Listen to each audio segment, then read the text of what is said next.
servicing a 767 hydraulics. Now this is pretty much the same on both the 3 and the 400.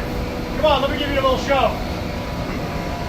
First thing we're going to need to do is determine which one is low.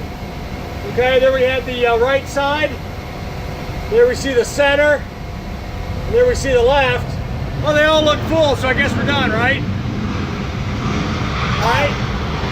So you'd select the system that was low if we were going to have to service this. So when we select the system that was low, then we'd reach up here and grab this pump handle right here. And we're going to pull down this little tube. Some folks call this a Gideon tube. I don't know why. Oh, and it's going to be drippy and nasty.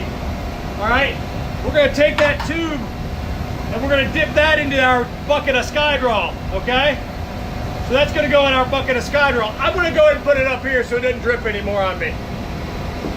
All right, the other thing we're going to need to do is we're already selected. And we're going to put in this pump handle right here. Now we already got the tube in the bottle, and then we're going to give it a few pumps. Now what the fluid's going to do is it's going to run in here and run through this little pre-filter and then into the system that we selected. In this case, it's all going into the right system there. These selector valves are normally pretty good. Keep in mind you have hydraulics up here in the front and electricity in the back. So there's always room for failures.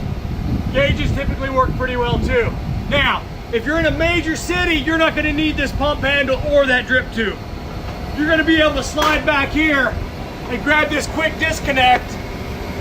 This red knob here. This is a quick disconnect.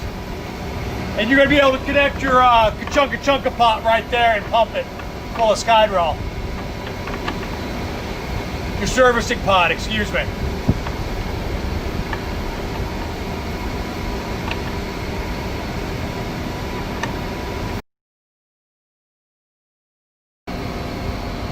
Alright, so let's talk about reservoir servicing real quick.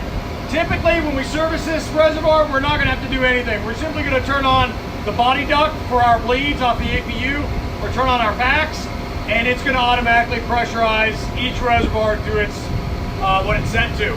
Now, to depressurize it, what we're going to have to do is we're going to have to come under here, we're going to unscrew that yellow cap, loosen the Schrader valve, and then we're going to select the system that we want to depressurize.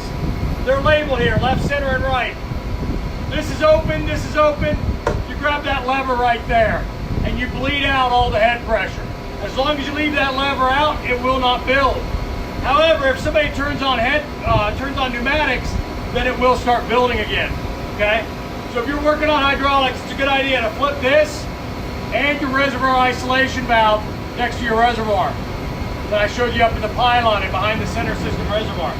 Now, if you're trying to get the airplane out of the hangar and you can't start the APU, you can do a little bit of a cross bleed, okay? Of course, to service it, you can either fill this with nitrogen or you can undo this green cap and there's a check valve in there. Just shoot yourself some dry nitrogen in there and it'll regulate itself. All right, right here you also have a pressure gauge showing you what the reservoir pressure is across the board. There again, easiest way to do this, simply fire up the packs, and we're going to be putting air onto our reservoir heads.